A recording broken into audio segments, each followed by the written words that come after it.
ఎవరు అన్నా ఆయన నీకోసమే మాట్లాడుతుంది ఏంటి, గోల ఏంటి, అమ్మాయిలు ఏంటి, ఏంటి అసలు అరుపులు ఏంటి, డాన్సులు ఏంటి? అమ్మాయిలు కాదన్నా, ఇన్ఫ్లుయెన్సర్స్ అన్న. ఇన్ఫ్లుయెన్సర్స్తో డాన్స్ సాంగ్లు వేస్తున్నాను. ఇన్ఫ్లుయెన్సర్ వాళ్ళు మొత్తం ఇన్ఫ్లుయెన్సే చేస్తారు. అది కదన్నా, మరి దానివల్లే కదా మనకు వైరల్ అవుతాయి స్టెప్స్ అని. ఆయన నువ్వు ఎందుకన్నా ఇక్కడ అంత గట్టిగా అరుస్తున్నావు? ఒక్క నిమిషం రా అన్న, నీకు రెంట్కి ఎందుకు ఇచ్చాను సార్? డీసెంట్గా ఏమన్నా పద్ధతిగా కూర్చుంటామని, ఏదో వర్క్ చేసుకుంటామని. ఇక్కడ అమ్మాయిలతో స్టెప్పులు ఎన్ని కాదు. ఒకసారి నేను చెప్పేది ఎందుకు అరుస్తావు? ఒక్క నిమిషం చెప్తా. నువ్వు రా అన్న, అందరూ వింటారు. కూర్చోన్నా, కొంచెం వాటర్ తాగుతావు? రే వాటర్ పట్టరా, కూల్ డ్రింక్, ఆ చిప్స్, ఆ టీ కూడా పెట్టు. అన్న ఏమైనా తాగుతావు? అన్నీ చెప్పేసావు. సారీ అన్న. అరే పట్టుకొచ్చు, వాటర్ కాఫీ ప్లీజ్. నువ్వు సీరియస్ అవ్వకన్నా. ఏంటి గోల ఏంటి? అమ్మాయిలతో గంతులు డాన్సులు ఏది ఆఫీసా? నువ్వు రెంట్కి ఎందుకు ఇచ్చాను అనుకుంటున్నావు? నువ్వు చక్కగా రాసుకుంటావు, ఏదో డిస్కషన్ అనుకుంటున్నావు. ఈ గోల ఎవరో అసలు నిద్రపోవట్లేదు మాకు. ఏంటన్నా, నేను ఏదో డాన్స్ వేస్తే నువ్వు అడిగినందుకు వచ్చినట్లేదు.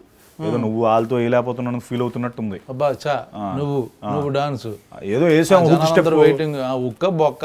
ఏమన్నా అల్లు అర్జున్ అయితే డాన్స్ అంటే వెయిట్ చేస్తాను. నువ్వు అల్లు అర్జున్ వైరల్ అవ్వాలన్నా, అదే ట్రై చేయాలి. చుట్టుపక్కల వాళ్ళు చెప్తారు అన్నా సత్య తోపు డాన్స్ అని నమ్మకం ఎప్పుడు అంతా అబద్ధం. నేనే నమ్మలేదన్నా, ఏదో ట్రై చేశాను. Dialogue emotion. ఏదో కాలేజ్ లో మిస్టర్ సిఎస్సి ఏదో మిస్టర్ కాలేజ్ అవార్డులు వచ్చాయి డాన్స్ డాన్స్కే వచ్చాయి. ఏం కాలేజే ఏంటో మహారాజా. నువ్వు కూడా డాన్స్ అయితే నువ్వు బాగా యాక్ట్ చేస్తావు, మంచి పవర్ఫుల్ డైలాగ్ చెప్తావు, ఎమోషన్ ఫన్ అంటే ఒప్పుకుంటావు. నువ్వు డాన్సు మేము చూడాలి, ఉక్క బొక్క ఏం కాదు. ఇంత వర్షంగా మాట్లాడుతున్నావు కాదు. ఇంత ఏ సినిమా ఇది? ఇది జీబ్రా అని. జీబ్రా November 22 వస్తుంది. యానిమల్స్ మీద కూడా సినిమాలు తీస్తున్నారా? చూడు ఇది జీబ్రా అంటే మారిపోయిందా? ఇదేనా? ఇదే నల్ల చారలు తెల్ల చారలు, ఇదే జీబ్రా. ఓ పిల్లల సినిమా అంటే యానిమల్స్ మీద జూ కాదన్నా, బ్లాక్ మనీ వైట్ మనీ అనే కాన్సెప్ట్ మీద జీబ్రా అని పేరు పెట్టారు సినిమాకి. పిల్లల cinema, animal cinema. Line king, line king, zebra అంటే నేను జీబ్రా అనుకుంటున్నానంటే ఏదో జీబ్రా లైన్స్ ఉంటాయి చూడు, ట్రాఫిక్ ఏదో వాడతారు, అదే జీబ్రా లైన్ అంటారా? లేకపోతే ఈ యానిమల్ జీబ్రా అనుకుంటున్నాను నేను అంతకాలం. చెప్పాలిగా మీరు సినిమా గురించి, ఎవరికి తెలియదు. అన్న చెప్పనివ్వట్లేదు, ఎక్కేస్తాను. కాదు ఏంటి ఇప్పుడు ఇక్కడ ఎందుకు ఈ కెమెరాలు గోల, ఈ సీట్లు ఏంటి అసలు ఇక్కడ? అది వేరే వాళ్ళు ఇంటర్వ్యూ చేయాల్సింది, వస్తానని చెప్తే సెట్ చేసుకున్నాం. ఉందా సుమ గారు? సుమ ఎక్కడ వస్తుంది, చాలా బిజీ. పైగా మీలాంటి చిన్న సినిమాలకు సుమ రాదులే. పెద్ద పెద్ద కాన్సెప్ట్, పెద్ద ఎక్కువ. నాకు సంబంధం లేదు. మంచి బాగా కాంట్రవర్సీ కూడా చేస్తుంది. భోజనాలు తిన్నారా, టిఫిన్ చేశారా అని. ఇంకా కథ కాస్త ఇక నుంచి ఏమైనా చేస్తే ఓకే. ఇంకా అన్న నేనేం చెప్తున్నా అంటే జీబ్రా అదే అన్నాను. చెప్పేది జీబ్రా అంటే యానిమల్ అంతే కదా. జీబ్రా అంటే యానిమల్ కాదు, బ్లాక్ మనీ వైట్ మనీ. మనుషుల్లో ఉన్నాయి బ్లాక్ అండ్ వైట్. మన మనుషుల్లో మనం ఇప్పుడు నువ్వు బ్లాక్, నేను వైట్. నన్ను బ్లాక్ బ్లాక్ అంటే ఆ బ్లాక్ కదన్నా, అంటే షార్ట్ మామూలుగా నువ్వు బ్లాక్, కొన్నిసార్లు నువ్వు బ్లాక్, కొన్నిసార్లు నేను బ్లాక్, అలా మారుతూ ఉంటాం కదా లైఫ్లో. ఆ కాన్సెప్ట్ మీద డైరెక్టర్ అనుకుని పెట్టాడు ఈశ్వర్ కార్తిక్. ఇంటర్వ్యూ అంటే టీం మొత్తం ఉండాలి, నువ్వు అక్కడే ఉన్నావు. ఎవరెవరు ఉన్నారు ఈ సినిమాలో? ఒక్కడవేనా నువ్వు? నువ్వే బ్లాక్, నువ్వే వైట్? కాదన్నా, ధనంజయ్ ఉన్నాడు కన్నడ నుంచి. ఓ కన్నడ హీరో? అవును, కన్నడ హీరో ధనంజయ్. బొక్కొస్తాడా? ఎందుకు వచ్చాడు? నిన్నటి వరకు ఇక్కడే ఉన్నాడు, ఈ రోజే వెళ్ళాడు, రేపు మళ్ళీ వచ్చేస్తాడు. మొన్నంతా ఇంటర్వ్యూస్ చేశాడు తను కూడా. తర్వాత సత్యరాజ్ గారు ఉన్నారు.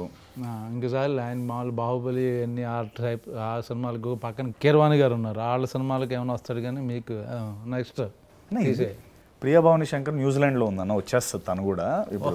బాగుంది, కవరింగ్ బాగా చేస్తున్నారు. ఫారెన్లో ఉన్నారు, అది కోయంబత్తూరులో ఉంటుంది చెప్పు. కాదండి న్యూజిలాండ్, నేను కూడా ఇప్పుడు వెళ్ళిపోవాలి, టైం అయిపోతుంది. ఇండోనేషియా వెళ్ళిపోవాలి, అక్కడ షూటింగ్ రెడీ. అక్కడ నుంచి మెల్లిపల్లి వేరే కంట్రీకి వెళ్ళిపోవాలి, స్పెయిన్. జెనిఫర్ అని మన ఆవిడ కూడా ఫారెన్ ఉందా? ఆవిడ బ్రెజిలియన్ అన్న, డైరెక్ట్ ఫారెన్ ఆవిడ. ఇంకా తర్వాత సునీల్ అన్న ఉన్నాడు. సునీల్ ఇంకా సత్య ఏమో నిన్నే యుఎస్ నుంచి వచ్చాడు. ఫుల్ మత్తులో ఉన్నాడు. మత్తు అంటే మత్తు వదలరా, ఆ హ్యాంగ్ ఓవర్ లో ఉన్నాడు. అడు నీకు వస్తానని చెప్పాడు, ఫోన్ ఎత్తాడు అంటాడు అంతే. అన్ని చోట్ల అది చేస్తాను. ఇప్పుడు ఆ షూటింగ్కి వెళ్ళట్లేదు ఆడు మత్తు వదలరా అని చెప్పి. నువ్వు ఇంటర్వ్యూకి ఏమొస్తాడు? నువ్వైతే నువ్వు ఓకేనా అంటే ఏదో నేను నీ పక్కన ఇంట్లో ఉన్నానని ఒక పాపానికి నువ్వు ఇంత దారుణంగా మాట్లాడక్కర్లేదు. ఏమైనా జాలీగా ఉంది నాకు. ఎందుకు చాలన్నా? ఇప్పుడేంటి ఇప్పుడు నువ్వు జీబ్రా అంటే అంత థియేటర్కి పొలమంటే జనాలు వచ్చేస్తారా? వస్తారన్నా? ఇప్పుడు నువ్వు మాట్లాడిన స్టార్ కాస్ట్ అంతా ఉంది కాబట్టి వస్తారు కంపల్సరీ. ఏరే వాళ్ళు ఇక్కడ వాళ్ళు వస్తారు. ఫస్ట్ నేను నీతో అంటే నీతో కాదు, మేము మాతో మొదలుపెట్టాం. ఇంటర్వ్యూలో మిగతా వాళ్ళందరూ వాళ్ళని చూడడానికి థియేటర్కి వచ్చేస్తారు. అమ్మ గోళంలో వస్తారన్నా. ఓటీటీ రిలీజ్ ఎప్పుడు? అది ఇంకా డిసైడ్ అవ్వలేదన్నా. అది తెలిసినా నీకు చెప్పను. నువ్వు అది నేను ఓటీటీలో చూద్దాం సినిమా. నువ్వు ఓటీటీ స్టార్ కదా అన్న. ఓటీటీలో చూడటం ఏంటన్నా? మరి దేనికోసం చేశాను అన్న సినిమా? November 22 థియేటర్లో ఇప్పుడు November 22 రిలీజ్ అవుతుంది. అవునన్నా. ఏం చేస్తున్నారు మీ సినిమాకి? మీ సినిమాకి ఎందుకు రావాలి? ఎందుకు రావాలంటే రవి బసూర్ మ్యూజిక్ డైరెక్టర్ ఉన్నాడు. ఏది రవి బసూర్? KGF, సలార్. మీకు అంటే ఏంటన్నా మా సినిమాలకి కొట్టకూడదు అంటే మా సినిమాలకి కొట్టకూడదన్నా నీ ఉద్దేశం ఏంటి? డెఫినెట్ కొట్టాలి మిమ్మల్ని. అలా కాదు, మ్యూజిక్ కొట్టకూడదా అంటున్నాను నేను. మీ సినిమాలకి ఎందుకు చేస్తాడని? మా సినిమాలు చేసాడన్నా. ఇప్పుడు మరి రవి బసూర్ మ్యూజిక్ చేయలేదా మా సినిమాకి? ఎవరు చేశారు అనుకుంటున్నావు మరి? మీరు ఉట్టిన పేర్లు వేసుకున్నా. రవి బసూర్ మ్యూజిక్ డైరెక్టర్ ఆయన. నెంబర్ 1 మాదాన్ని చేసాడు. సలార్ 1, సలార్ 2. అవును. మొన్న మా సినిమా జీబ్రా మా సినిమా యాడ్ చేయి. వాళ్ళు ఇప్పుడు రవి బసూర్ వాళ్ళ బసూర్ ఊర్లో మా పోస్టర్ కూడా ఉంది అక్కడ. నేను కనుక్కోవాలి ఒకసారి రవి బసూర్ గారు చేస్తున్నారు లేదు. ఇంకా చెప్పే ఇంకోటి పేరు రవి బసూర్. స్టార్ కాస్ట్ ఉంది. కెమెరా సత్యాన ఆయన ఆల్రెడీ చాలా పిసి శ్రీరామ్ అంటామేమో భయం వేసింది. ఓకే ఎటకారం బాగా ఎక్కువైపోయిందన్న నీకు. చెప్పు నెక్స్ట్. తర్వాత ఈశ్వర్ కార్తిక్ తమిళ్ స్క్రిప్ట్ అదర్ కొట్టేసాడు. స్క్రిప్ట్ తమిళ స్క్రిప్ట్ బాగుంటుంది. బాగా చేస్తారు వాళ్ళు. అండ్ ఇంకేముందన్న ఇదే ఇవన్నీ సరిపోవా సినిమాకి రావడానికి? నువ్వు 2-3 నువ్వు టెక్నీషియన్ 3 పేర్లు చెప్పావు, 4 యాక్టర్లు చెప్పావు. అని 4 ఎక్కడ చెప్పానన్నా? 2 ఫారెన్ అమ్మాయిలు. ఓకే, మేము ఒకడేమో తమిళనాడు కన్నడ, ఒకడేమో సత్య మత్తు వదలరా. వీళ్ళు పెట్టేసుకుంటే మీ సినిమా పొలవంటి వచ్చేస్తారా?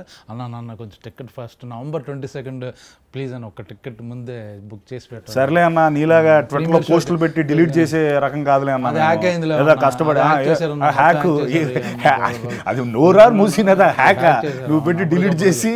అప్పుడు అవును హ్యాక్ చేశారు కాబట్టి మేము తర్వాత హ్యాక్ చేసింది వంశీగారికి చెప్పాడు హ్యాక్ అయిందన్న అని కంప్లైంట్ ఇస్తే డిలీట్ చేసాం. ఇప్పుడు అటు వస్తున్నాయి నువ్వు. November 22 రిలీజ్ అవ్వాలా లేదా? అవ్వాలి. మాతో పెట్టుకుంటే చెక్ వేస్తాం. ఏంటి ఇలా ట్వీట్ అంతే. ఇంకేంటి ఏమన్నా ఏంటి సినిమాలు ఏంటి? నువ్వు చెప్పనిస్తే కదన్నా సినిమాలో ఏందని. సినిమా గురించి చెప్పు నాకు. ఈశ్వర్ కార్తిక్ కదా ఫస్ట్. అబ్బో రవి భాస్కర్ మ్యూజిక్, ఆయన తమిళ రైటరు ఈశ్వర్ కార్తిక్ గారు రైటర్, ఎస్ఎన్ రెడ్డి గారు, బాలా దినేష్ ప్రొడ్యూసర్స్. అయ్యి బాబోయ్ సత్యరాజ్ గారు, మొత్తం ఫుల్.